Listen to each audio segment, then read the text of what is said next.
Since when I was a kid, Muppets, puppets was one of my favorite things, and also the Visionary Wars, with some movie like The Dark Crystals. And I remember also when I was a kid, I saw in a toy store 3 crazy puppets inside the cage, and their name were the Boglins. And today I have a very special privilege to have in my show an artist that works in many of these things, like Boglins, Sectaurs, Muppets, and the Dark Crystal. And the name of this guest is Tim Clarke. Tim, welcome to the show. Thank you. Well, that was an interesting introduction, to say the least. Yes, it's absolutely an improvisation. Every time that I have a new guest, I create a new song in the same time that I start the show. So totally improvisation. But let's start. I want to start with the beginning, before of your career. So before to start everything, what is the moment when you discover your talent and also your passion for these visionary words that become real with many things that you did, like you do later? When did I start creating stuff? Maybe yes, but before to become professional, when you when did I become a professional? Yes, in the beginning, when you discover your passion for this type of things, and you discover also your talent as an artist for that, before to become professional. Really, I started doing marionette shows when I was a kid for kids in the neighborhood, and I would charge them to come and see the marionette shows that I performed in the basement. And I had a little theater that I made myself, and I had marionettes made by Pelham Puppets, I think, which is an English company. And so that would have been my start in the puppetry business. After being in college and graduating from Pratt Institute, I took a course with Kermit Love, who was the guy who designed Big Bird and Snuffleupagus for Sesame Street. And Kermit had the contract with Children's Television Workshop to do puppets for all the foreign markets. So while I was working with him, we did puppets for Kuwait. We did puppets for Germany, and we did puppets for Mexico. So that would be my very first start in designing and developing puppets for, professionally. Cool. I have something that I want to share with you.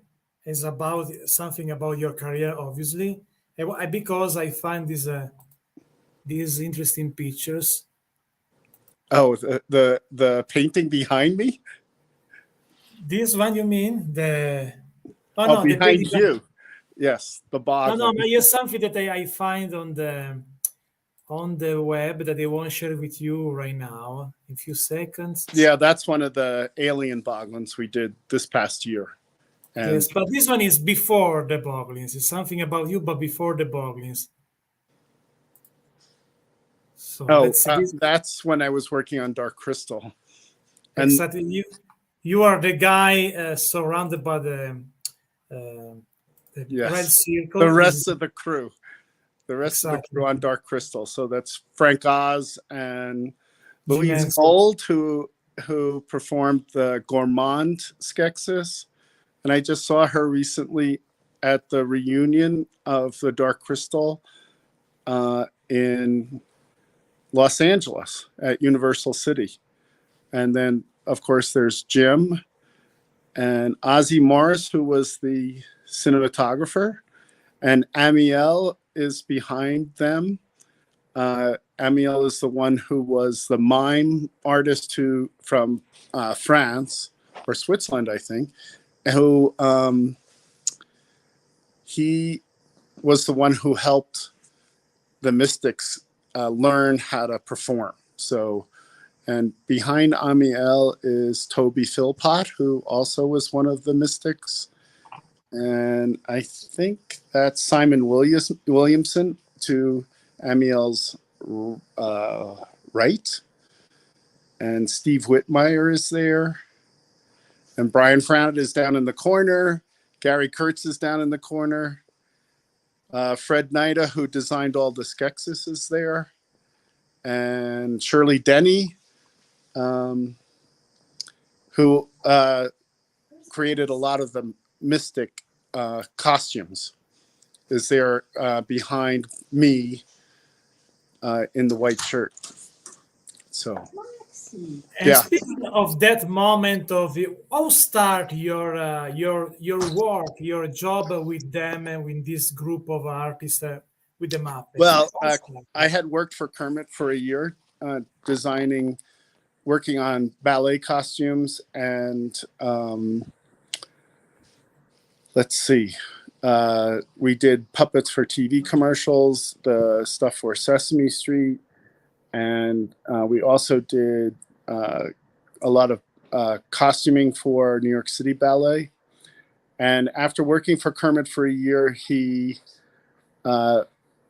recommended me to go up and meet with Jim. And I had an interview with Jim, and I showed him all the puppets I had been working on when I was in college, and also in my free time between projects working for Kermit. And one of those puppets is what eventually became Sectaurs, which was a fly hand puppet where my fingers went into the legs and then it could crawl around and move that way. So that's how that came about. I showed Jim all my hand puppets, and he said, I really like the fact that you're not doing this. You know, you're thinking of using your hands and your body in a different way and using your whole body to create a puppet. So, because one of them that I had made was a dragon, and my hand was in his head, but the hump in the dragon's back was my head.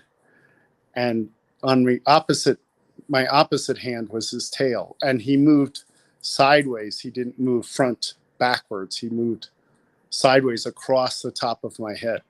So Jim said to me, we're starting up this new project, which turned out to be Dark Crystal. And he said, I would like you to come and work on it. And I said, yes.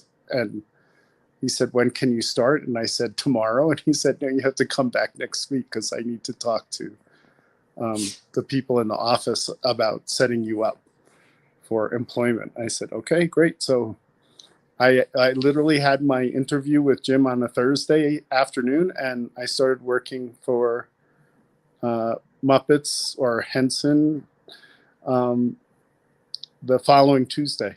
And then they started talking to me about what the project was and what we would be doing. And I was given the task of figuring out how to make a Mystic head. So that was the first thing. And the first one that was built was done by an artist called Debbie French, and she had carved it out of a block of foam. When I got there, Jim had hired Dick Smith, who was a very famous makeup artist. And Dick had done Raging Bull, The Exorcist. He did the very famous makeup for Linda Blair on The Exorcist. So he showed us the process of making foam latex and how to sculpt for it and how to mold foam latex. And then we use those techniques to create the Mystics and the Skeksis and pod people and the slaves, and just I think about every character in the movie, or like most of the characters. Not, I shouldn't say every, was made out of foam latex. So except for like the Gartham, which were made by Fred Nida, and Fred Nida had been a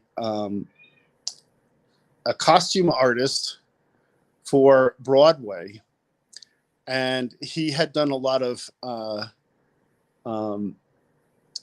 armor for knights in Broadway shows and cast them out of fiberglass. So he took that technique of making armor and changed it to working on the Gartham, which was just an incredible amount of work and took forever. I mean, the molds for those things were enormous, like the size of a room.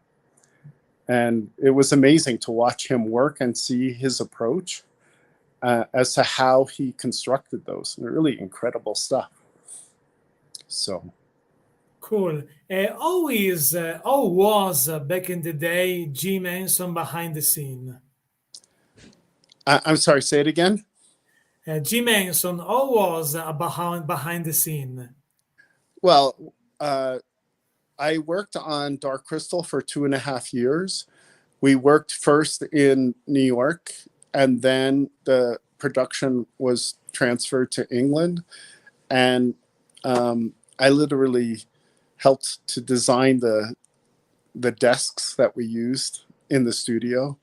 So we had to start from scratch, all really starting from the beginning all over again, because it was just a big empty space in London. And so we built the desks. We had to get the phone service put in. It's like everything was from the very beginning, and buying the equipment and the materials to build everything.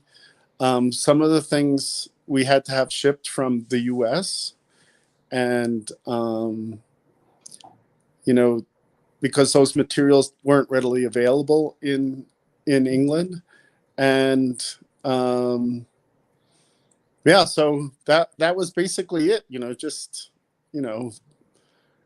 starting from the very beginning and sculpting and making mechanisms. And like I designed the hand mechanism for the Mystics out of wood.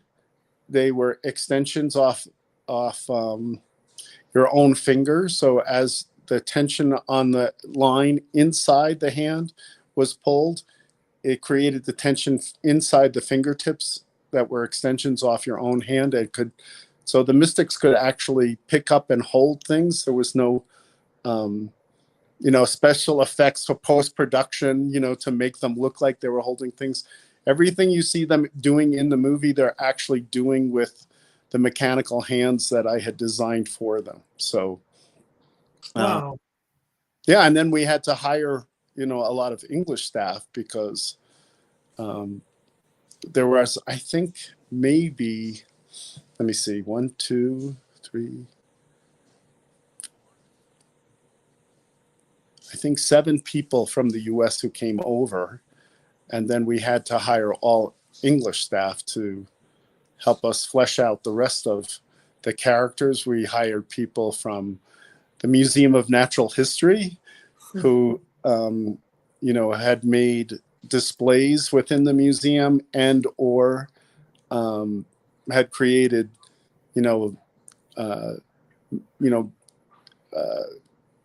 creating the animals or stuffing the animals that appeared, or sculpting, the animals that appeared in the museum. So, and then we had people from traditional film background in props that had worked at, the film studios in England.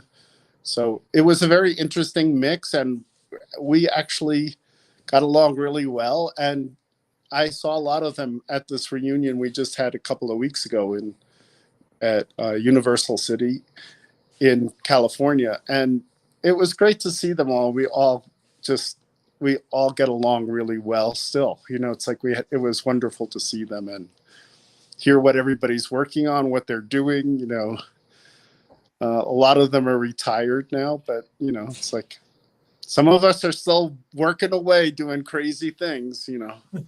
So Cool. it's all good. And speaking of Jim Henson himself, do you have some moment about him that you remember, some special moment that you want to share tonight? Uh, when I was working on Dark Crystal, Yes, in general about Jim Henson. um, hmm, it was exceptionally long hours, and well, I have to tell you, one was because I was working on the Mystics and I was sculpting all these wrinkles and details in their faces.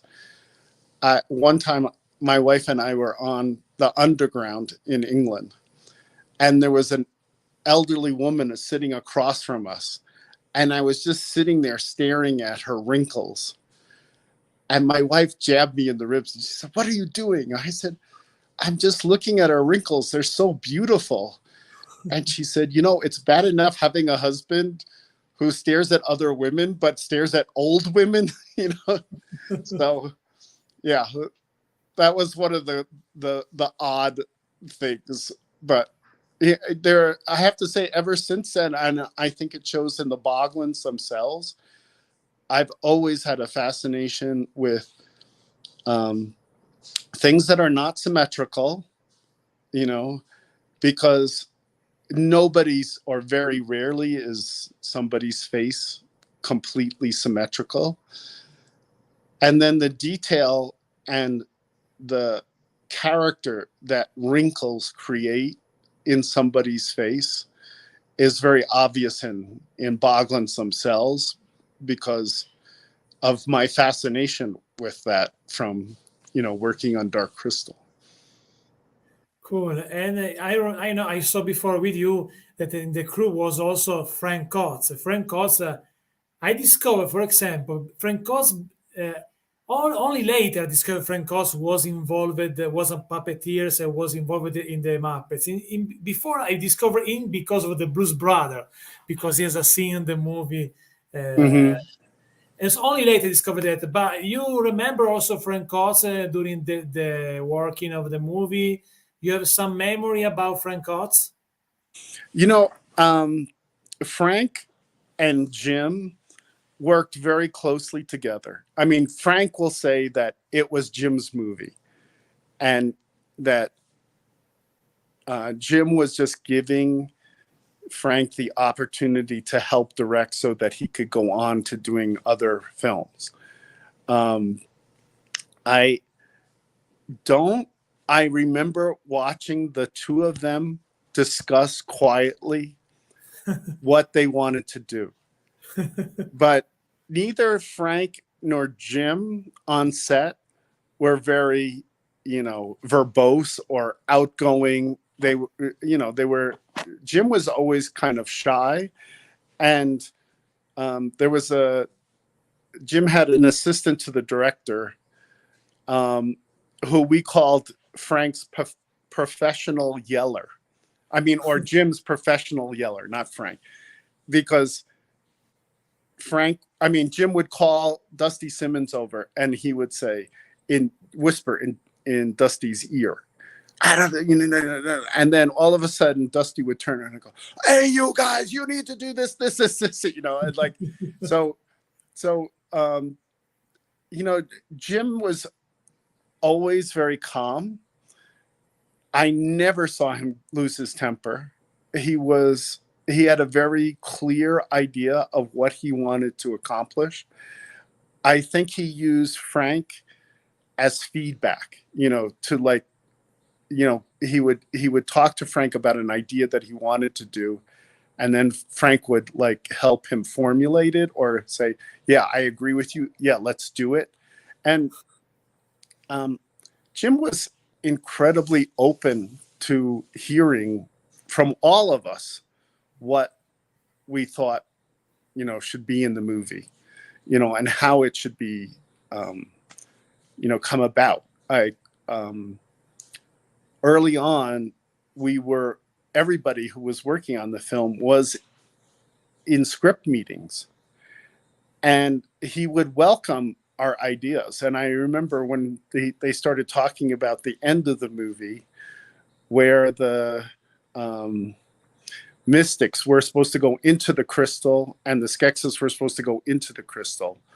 And then he said that the crystal was then going to heal Kira. And I said, no, Jim, I think they should come out of the top of the crystal as the creature they were before they were separated. And those creatures should heal Kira. And he just went, Tim, that's a brilliant idea. We're going to do it. So Awesome. that, that Jim was so welcoming. And, it's like, he always told us, you have a good idea or an approach that you want to take, I want to hear about it. And that's how the Landstriders came about, because I'm trying to remember, but Robbie Barnett was a stilt walker as like a circus performer. And he said to Jim one time, I've done stilt walking. He said, how cool would it be to make a puppet that's up on stilts?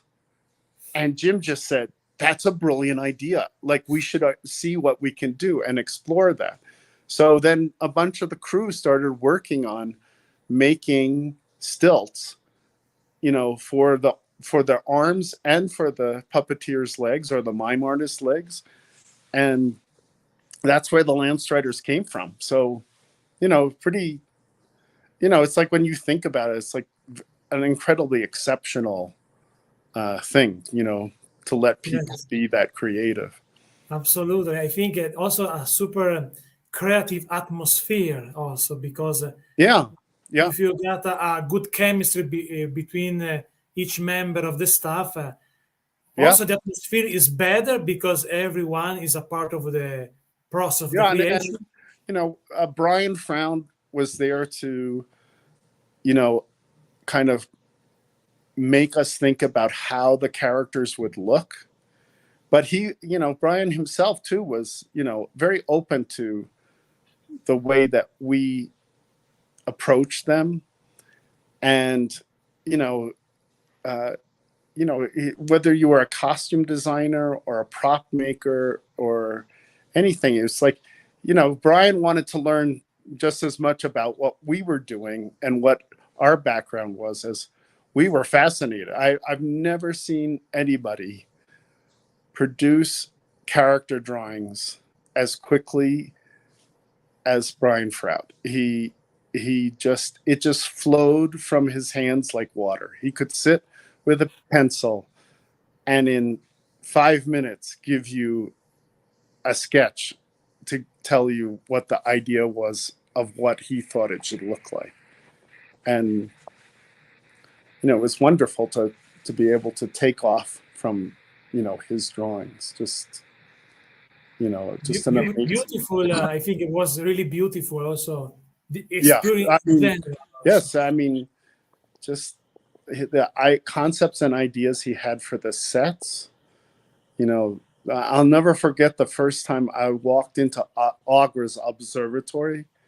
I mean, it just took your breath away, because yes, it was down in scale. It was scaled to her body size, but still it was enormous, and that it actually moved and was spinning around in this space.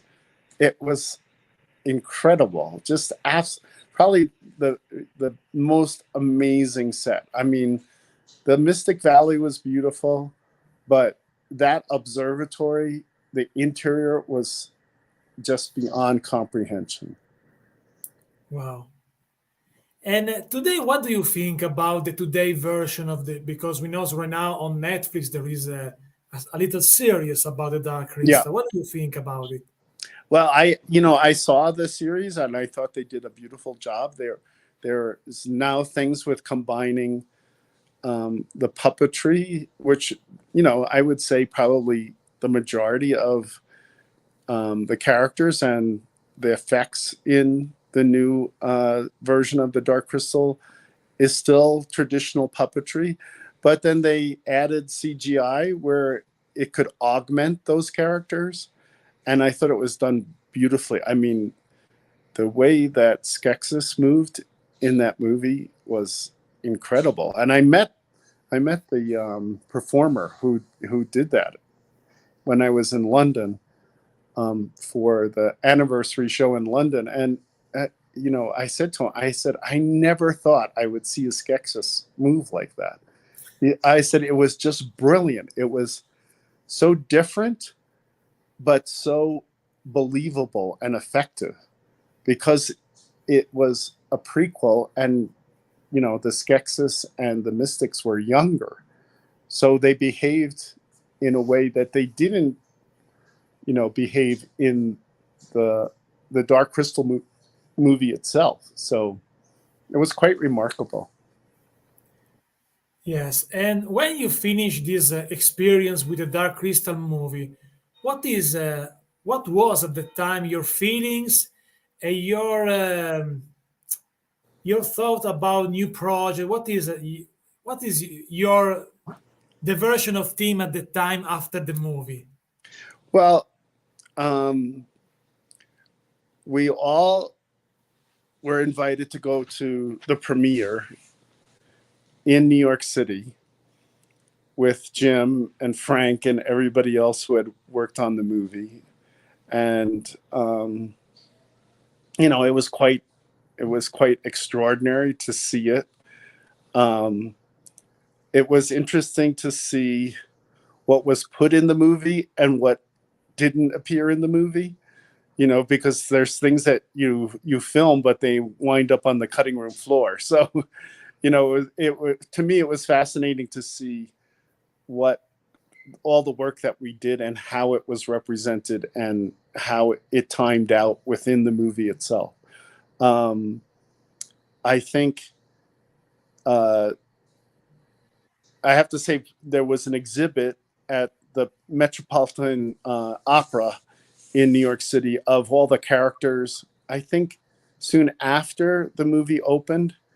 And a lot of my friends who went said, you know, the detail that is you see in the characters when they're in front of you is so much greater than what you see in the movie, because when they shot the movie, they used a lot of heavy gels on all the lighting. And they also had these big smoke machines so that to create the atmosphere. And so it kind of softened all the detail that we had put into those characters.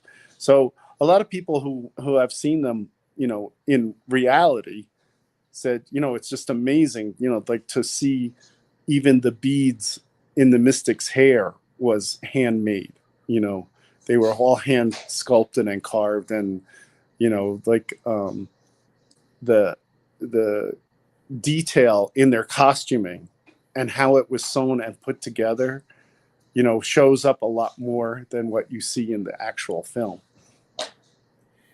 And do you remember the last time that you met Jim Henson? The last time I saw Jim Henson, Yes. I was in the New York studio and I was working on a TV show for The Little Mermaid. We Muppets had been contracted with Disney. It was when they started their relationship together to do a live action Little Mermaid TV show. So there were actors playing the human parts and then puppets that the Muppet Workshop had created of all the fish and, you know, in the movie. And Jim, I had worked on Flounder, sculpting Flounder, and I forget the female character that they had it added into the TV series.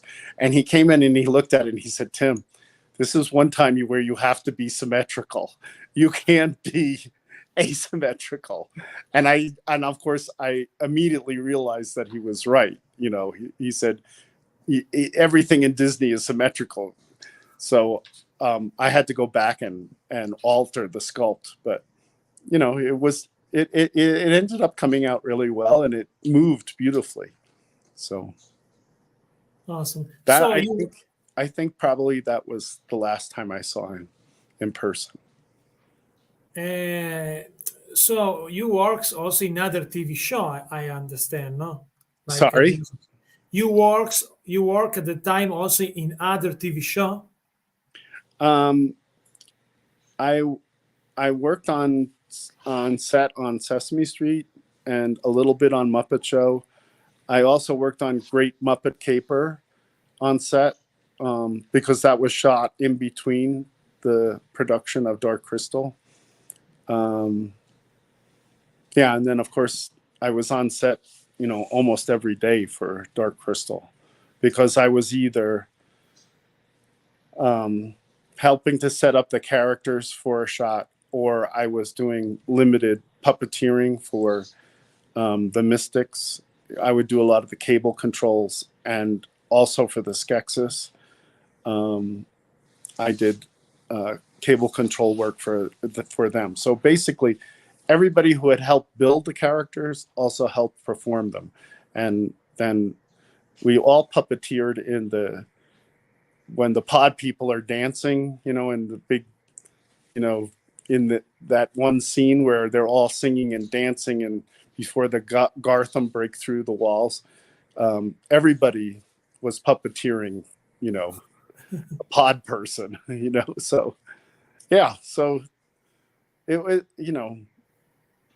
it was a wonderful experience from beginning to end. It was a lot of hard work. It was a lot of hours and a lot of, working 7 days a week, a lot of long hours. But it was something that I don't think I will ever experience ever again. It was just so intense and marvelous. Awesome.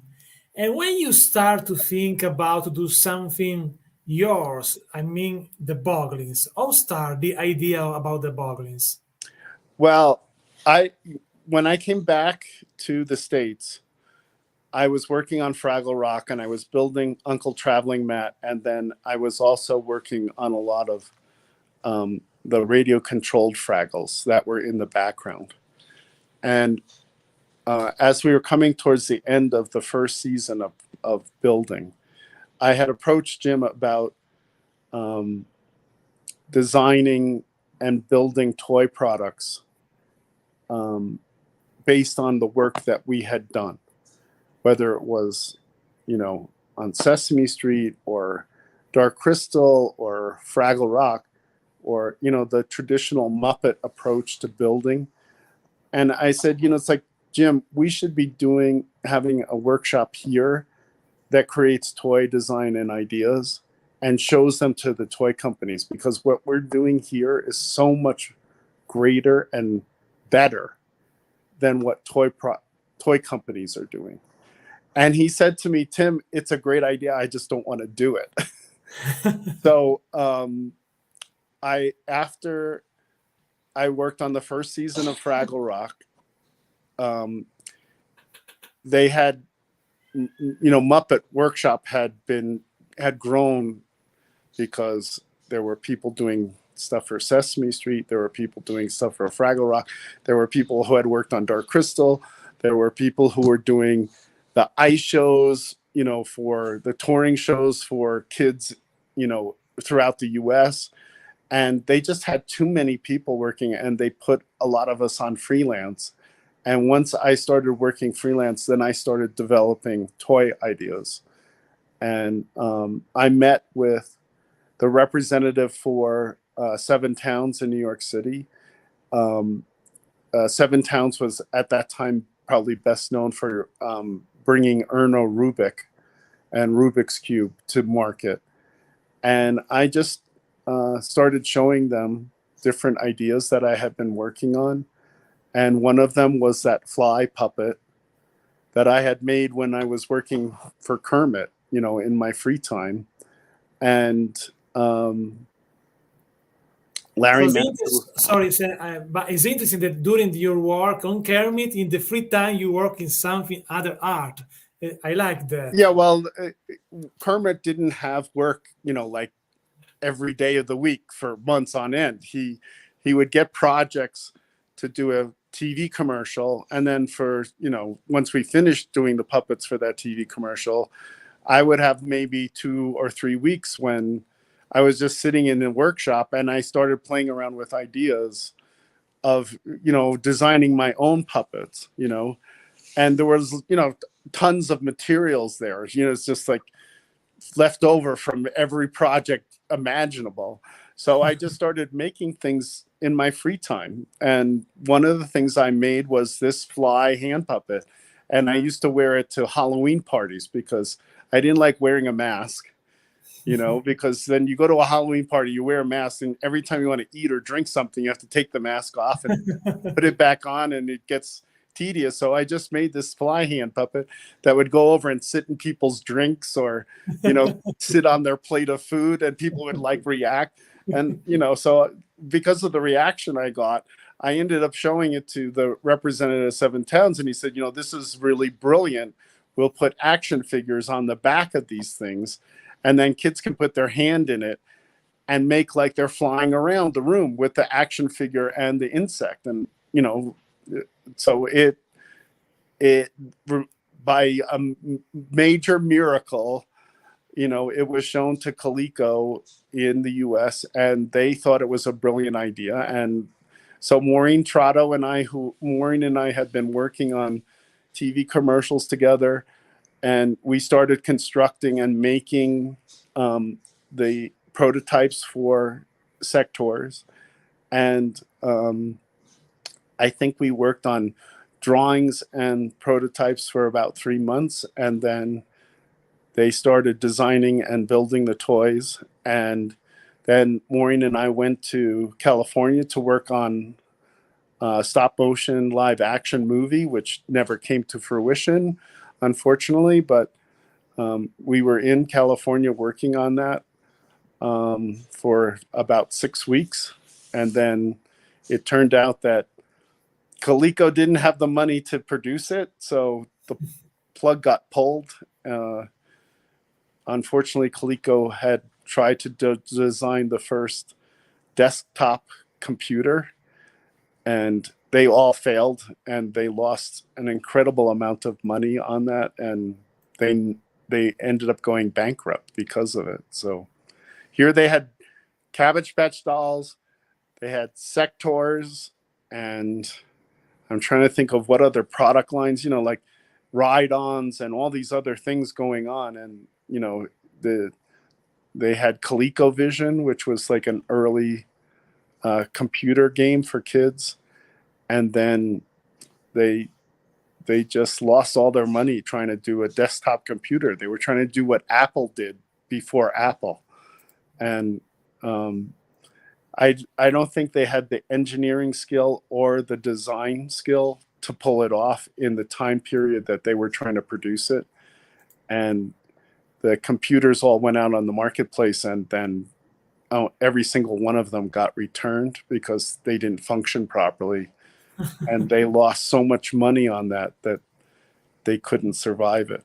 So, it was like, it was a hard lesson to learn, but it is, a lesson learned about the toy industry that you should never, even though people get excited about stuff and think what you've done is incredible, that doesn't mean it's going to be successful in the marketplace, or, or that it's going to go on. I think I understand really well this problem, because it's the same also as an artist, because in real life I'm a writer, a musician. So you can have a good idea, a good project, an awesome song, an awesome book, but if you are not lucky to have the perfect coincidence for everything, maybe the project goes down. Yeah, it's a miracle when things survive in the marketplace. And even Boglins was done by Mattel, and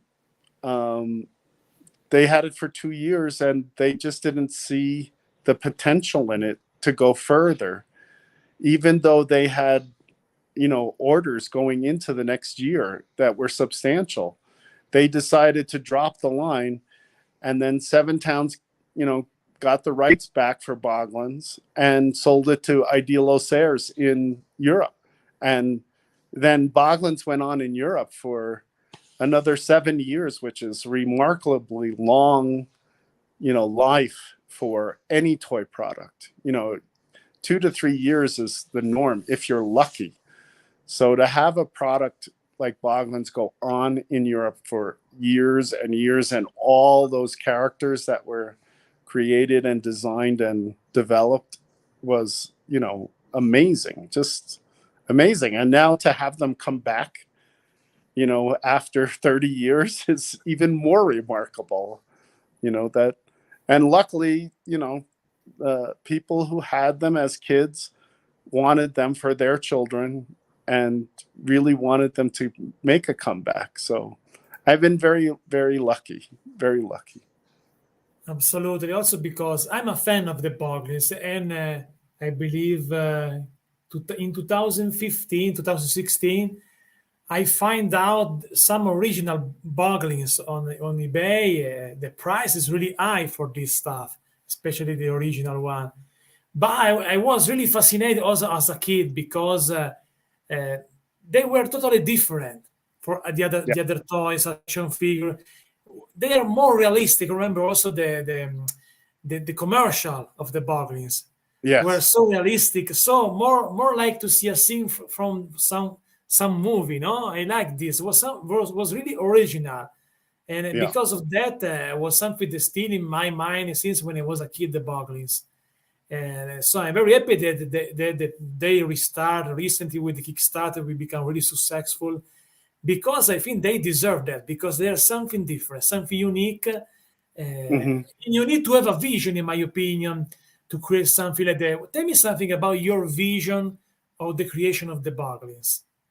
Well, the being able to work at Muppets and build stuff that becomes believable, and that people watching it at home on television or watching it in a movie theater believe those things to be real, especially little kids. It's like, so I really wanted children to be able to have that same experience of having a creature that they could manipulate themselves and becomes a part of them. And I think that's what made Sectaurs successful and made Boglins successful. And I've tried to take that approach in everything that I create, is that there should be a connection between the toy itself and the child, and that the toy expands the child's imagination. And that's what, for me, makes toys successful, is when it advances a kid's sense of creativity and, play, and, becomes an active expression of who they are, not who I am, not who the toy is, but who they are. And I love it when parents now will send me videos on Facebook or whatever of their kids playing with them and interacting with them, and doing exactly what I hoped they would achieve.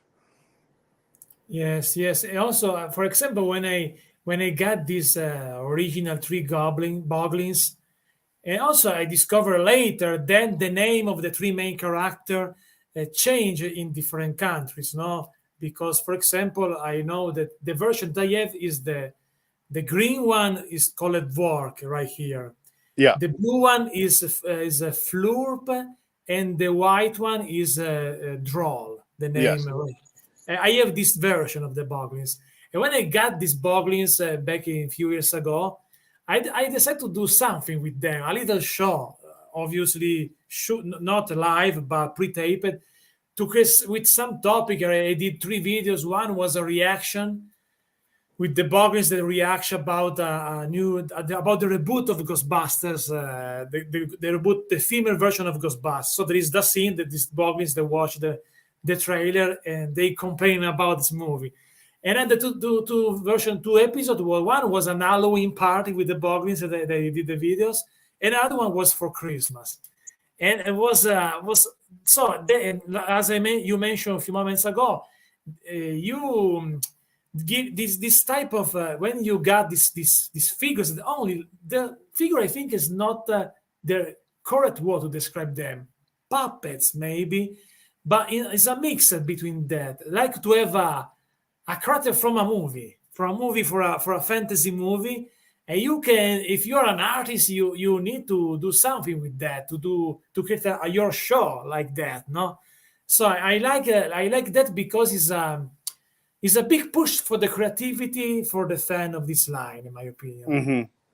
And this is not simple for this, because in the other line they have a own show, they have a TV show or a comic book. No, so in this one is different. Is a open door in your creativity. So I like this this concept. Right.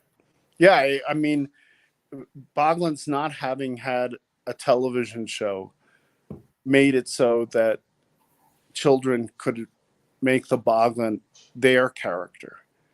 You know, it wasn't that they were looking at, you know, something in a movie or a TV show and the character was already defined and established, and the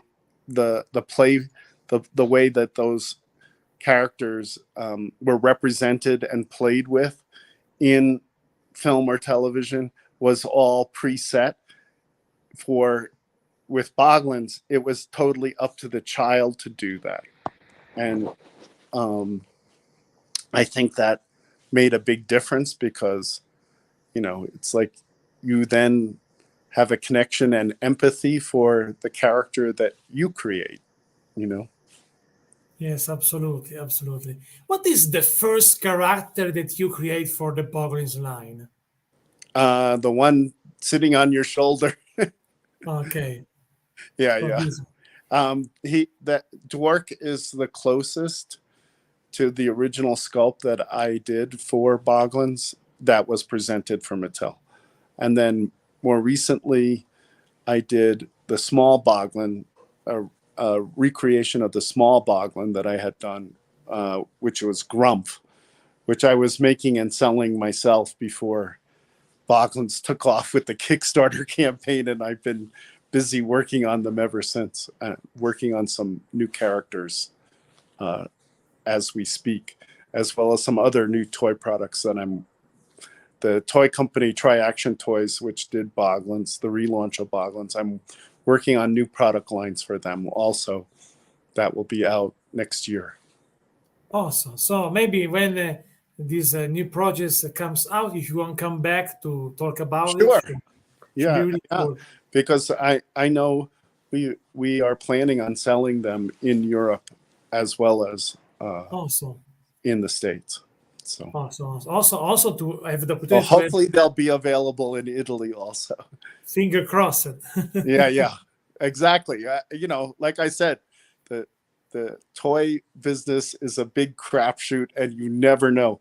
I mean, just the challenges sometimes seem absurd. Like I'm working on a new hand puppet, and because it's made out of soft fabric, they told me, well, you have to get clearance from Europe for 0 age group 0 and up.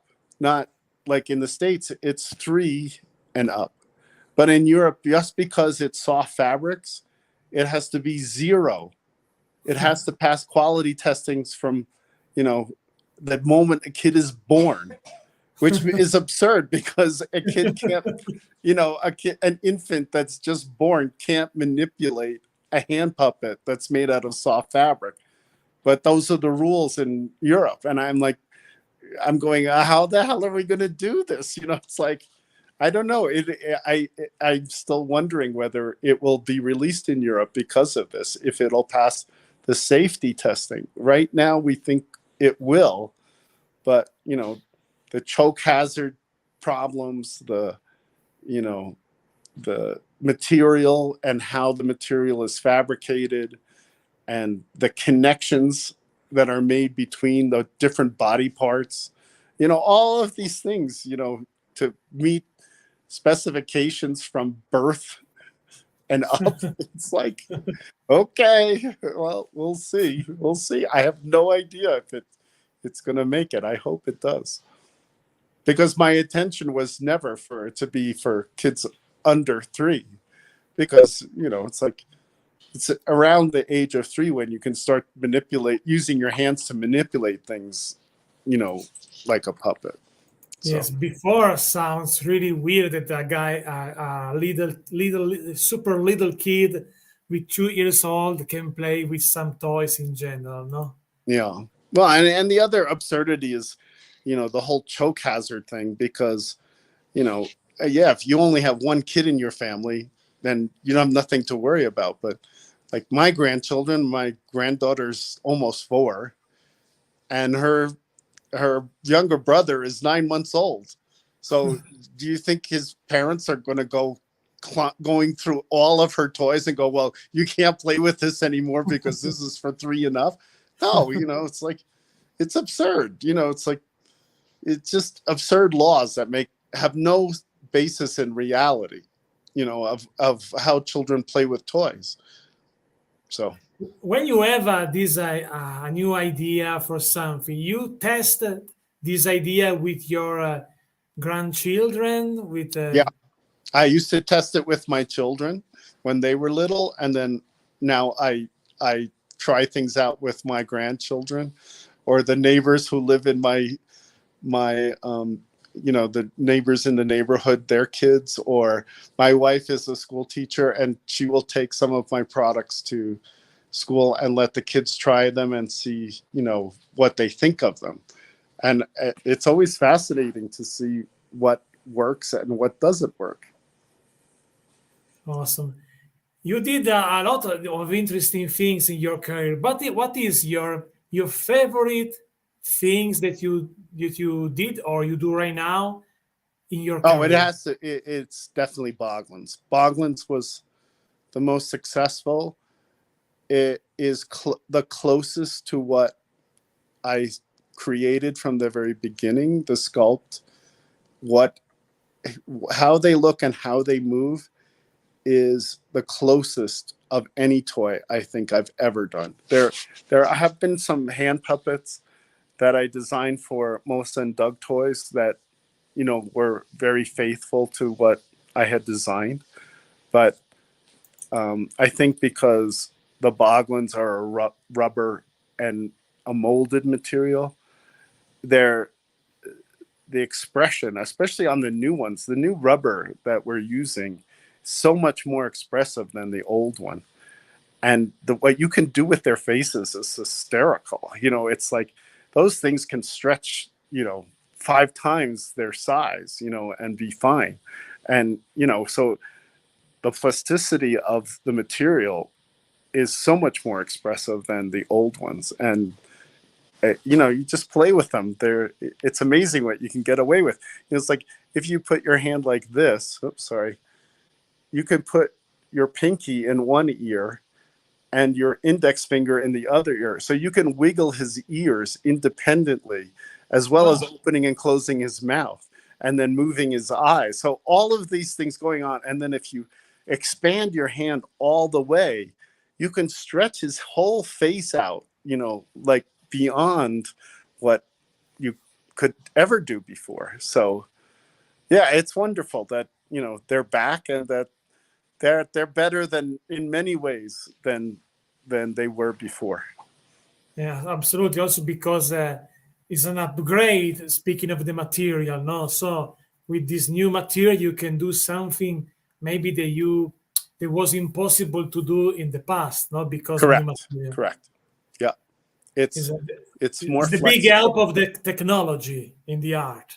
No, it's just I don't know that it's the technology. It's just the improvements in synthetic rubbers since the original ones came out.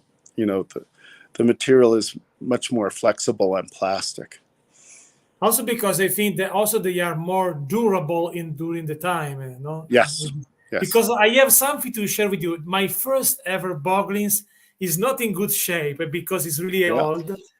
I want to share with you this poor guy. This one was my first ever Boglins when I was a kid. Still Yeah. with me, but it's not in really good Oh shape. my goodness. Take a look at his hands. It's not. Yeah.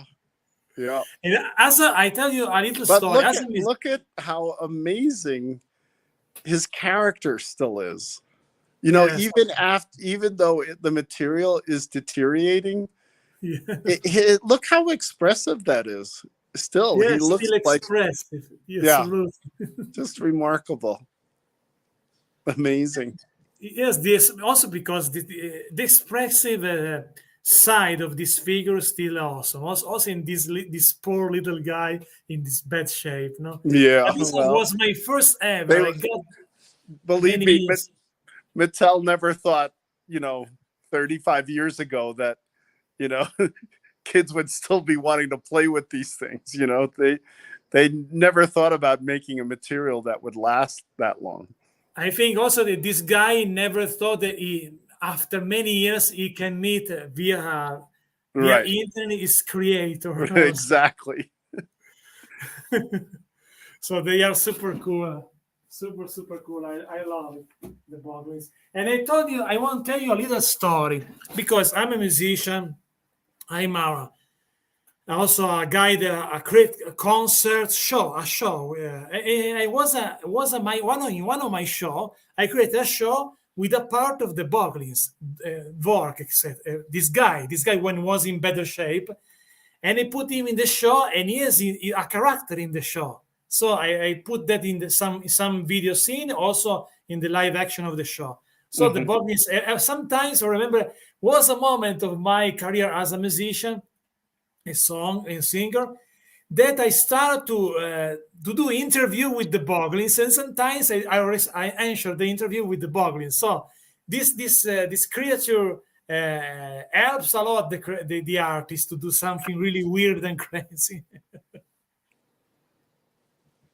Wonderful. It's good to hear. It's always good to hear that people are using them and playing with them and, you know, creating new ideas with them. Yes, and in future I want share. I think I sent you one of my Boglins video that I did. I believe in Hmm. the in future I want to share with we sent you also the other that because I can't share right now in the stream because there are some music with copyright, so I Uh-huh. can put that in the live stream. But Yeah.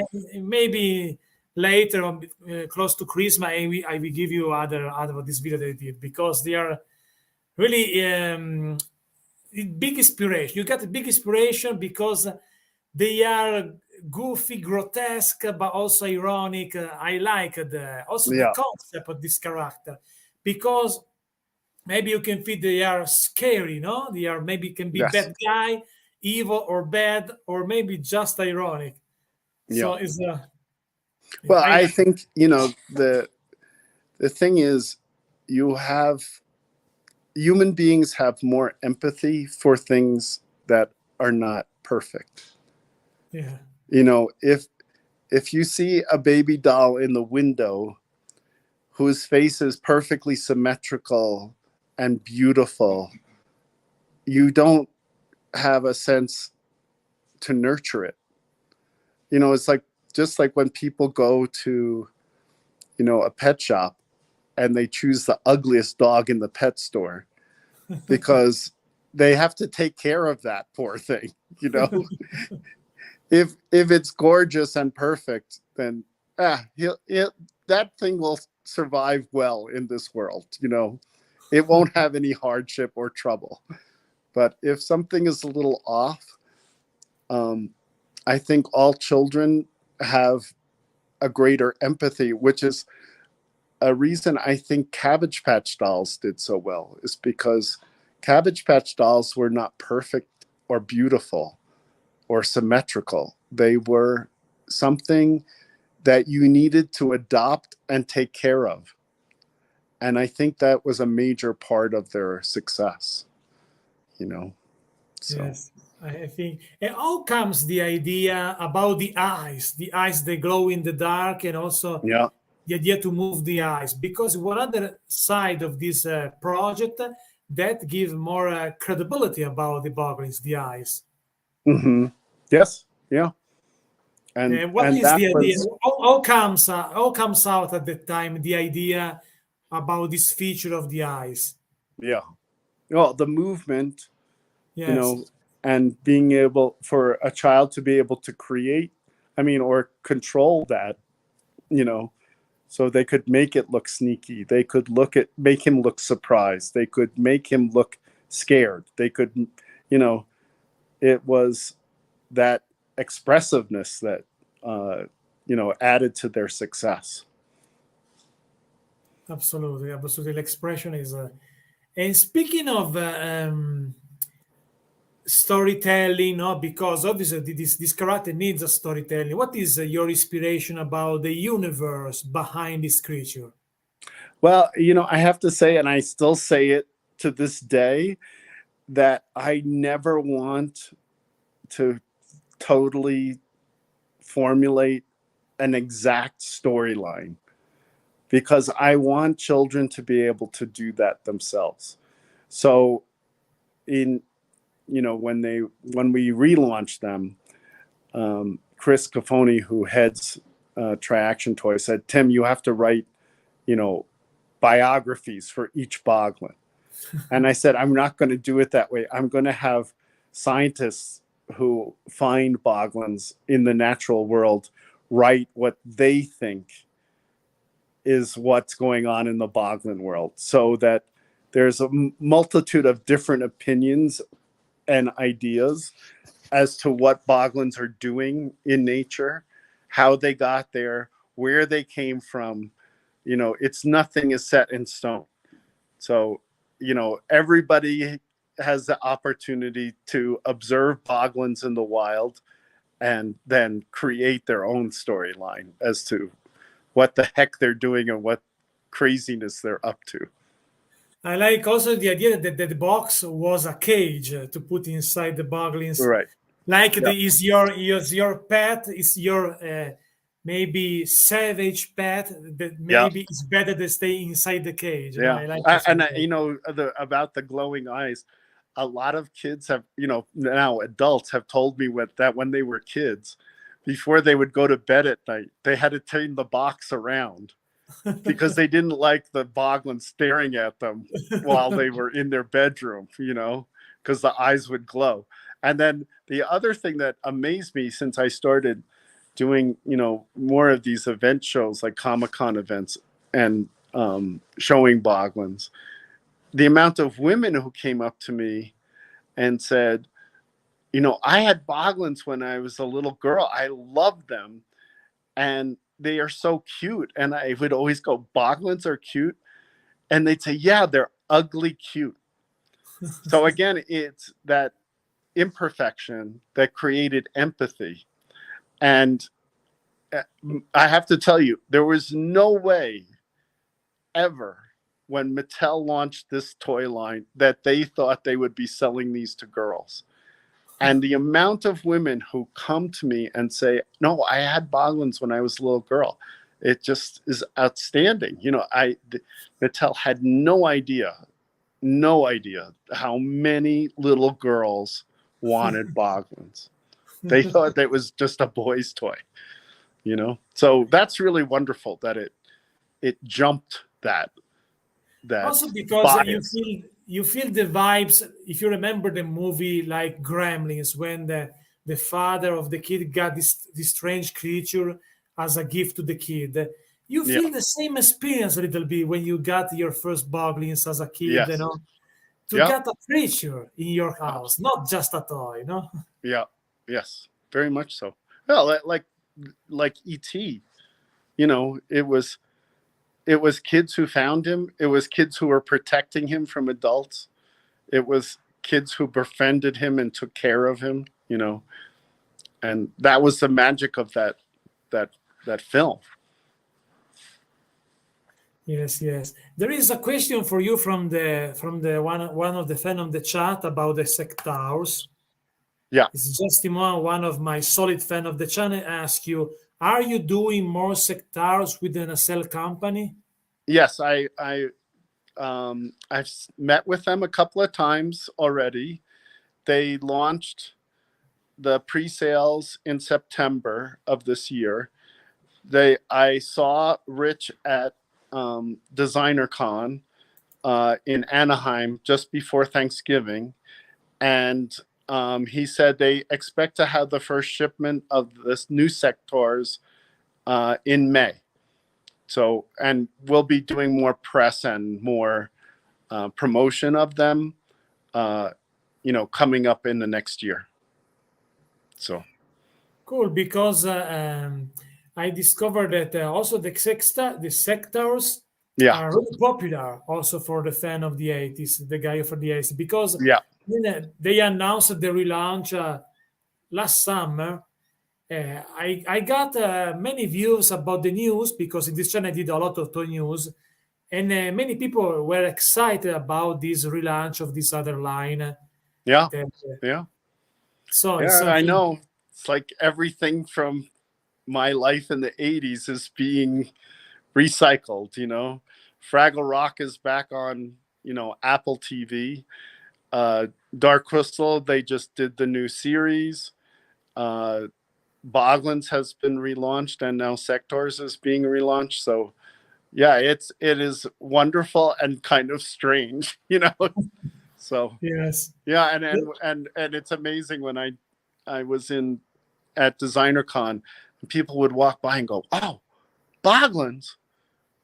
What do you have to do with Boglins?" I said, "Well, I was one of the co-creators of Boglins." He goes, "Really? And you're still alive?" Like they're amazed that I'm still around, and still doing things. So Speaking of Boglins, there is another question for you from the fan of the chat. yeah, Nick says, why did the bad Boglins not come out in the 80s? They were in the Mattel catalogs. because Mattel dropped the line. They just decided that it wasn't going to be successful enough to continue with.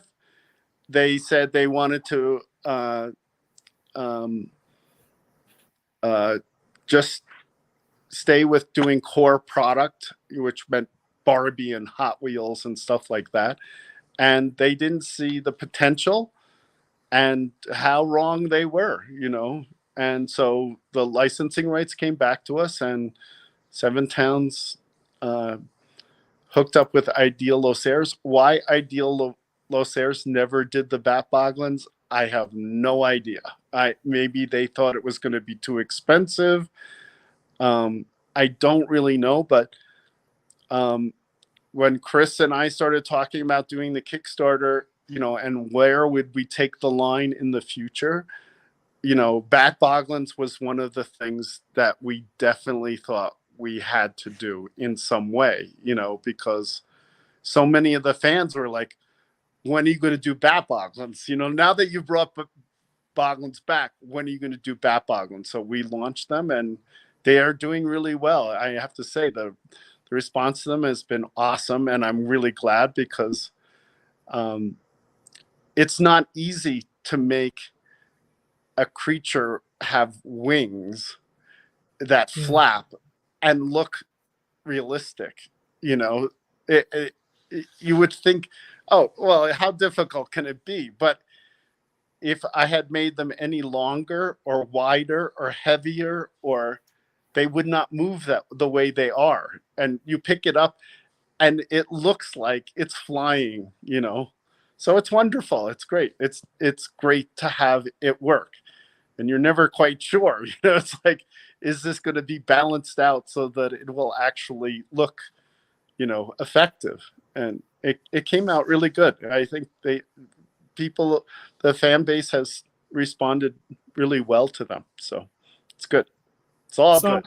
Speaking of these returns, all these franchise that you touch or you create, like Boglins, Sectaurs, and also the Dark Crystal, that means that your idea has something special, because when idea of an artist works with the people, also many years later, that means that this idea touched something in the people. Yeah, well, I mean, children are children, and from the age of 3 and up is when their imaginations are going, their imagination is their life. So to make things that expand or add to the power of their imagination is something that will always happen. It's not going to go away. And I see it in my granddaughter now. She's 3.5, and the things she comes up with when she's playing with stuff, it's wonderful. It just, makes me, it kind of warms my heart, like, yeah, kids are still kids, until, I guess, I don't know, they start playing computer games, and then, they stop playing with toys per se. But, yeah, it's wonderful. And I hope it continues, Also because there is also a lot of adult collectors that today still play with toys. Yeah. No, there is a big collector market. That's another thing Mattel and most of these toy companies, Hasbro, none of them would have ever imagined the adult collector base that exists for toy products. I mean, Designer Con in Anaheim 2 weeks ago, that's all it is. It's not kids. It's probably 90% adults walking around buying toys, and they're not toys that are on, being manufactured by major manufacturers. They're toys being made by independent toy designers, which is wonderful. That's the power of the internet now, is that creative people can create their own toy product lines and launch them and be successful and do amazing things that toy companies would never consider doing. Beautiful stuff that's being made. Some of it is just extraordinary. I really enjoy going to Designer Con, and part of it for me is if I can get like 15 minutes to walk around and see what other people are doing, and some of this stuff is remarkable. Yes, it's another type of art, no? With yes, it has. Work. It's become a new art form. Exactly. Yeah, very much so. And so now it's time for the last question. Yeah. I want you back in the future because I'm happy to do this interview. I hope to do more interview about your future project. But let's talk about this last question. If you can pick only one word to describe yourself as an artist, which word do you pick? Oh my gosh. Oh gosh, I don't know. Nonstop imagination. That's awesome. If people ask me if I have trouble coming up with new ideas, and that's something I have never had. I've never experienced writer's block, what they call writer's block, where I couldn't think of something. My problem is I think of more things than I can do. And I'm always trying to catch up with myself. And it means I end up working very, very long hours.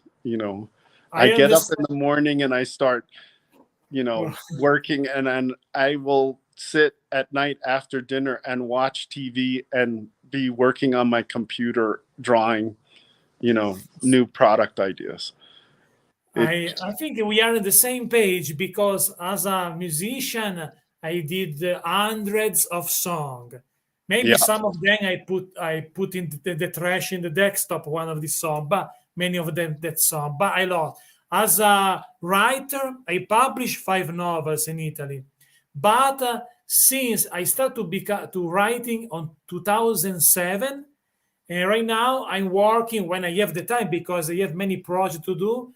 I work in my novel number 38. So I'm not the problem of the writer block. And also as a YouTuber, I did thousands of videos. So I understand what you mean when you say I'm a non-stop, because I'm the same. I live in the night also before as a YouTuber, because I have 2 YouTube channels with US audience. But in general, also before as a musician, when I was only a musician or writer, I prefer working the night. But sometimes I work in 12 hours in one day, because the art take over of your life, because you Yeah. can stop yourself. You have idea after ideas after ideas, no? Yeah. Yes. So Very, very much.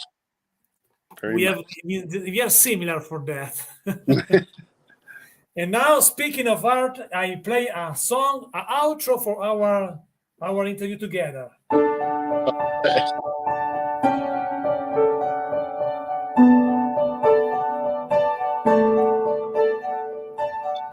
We knows that creativity is a big push for your life, and it's also the big things in the life.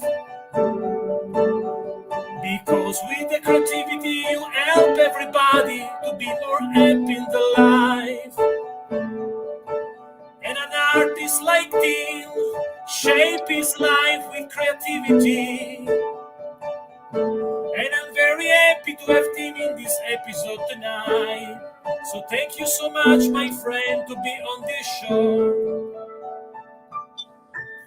Thank you, Tim. And now I want to hear it in Italian. In Italian? Yes. Ok. La creatività è molto importante in un artista e nella vita, perché rende la vita migliore e aiuta le persone a vivere meglio ogni giorno. E l'arte ha disegnato la vita di Tim Clarke e sono contento di averlo avuto stasera nel mio show. That was so much better. Yes, because my English, I tell you a little fun story before to No, your English is very good. It just sounds really? So much better in because Italian. I learned English with wrestling. I'm a big fan It's just of... like, have you ever heard an opera in English? Opera, yes. Yeah. It just doesn't work. It yes, doesn't when work. yes, and you hear an opera in Italian, it's like so extraordinarily beautiful. But you hear it in English and it's just like going, oh, that doesn't sound right. It just doesn't sound right. Yes, that's right. It sounds hard. It sounds hard in English. It sounds soft and flowing. Yes, because the words in Italian are more soft. Yes, like if you can say that, the shape of the words in Italian are more soft, are more rounded, no? Yes, and yes. So there are more corner in the English. For example, to introduce myself, I can say in English, my name is Alan. In Italian is io mi chiamo Alan. So you say the sound is different. You should never say your name in English. All right. Thank you very much. That was Thank you so much. Enjoyable. Thank you so much to be in my show. I hope to have you in the future. In future, I send you other video they did with the Boglins in the future. Okay.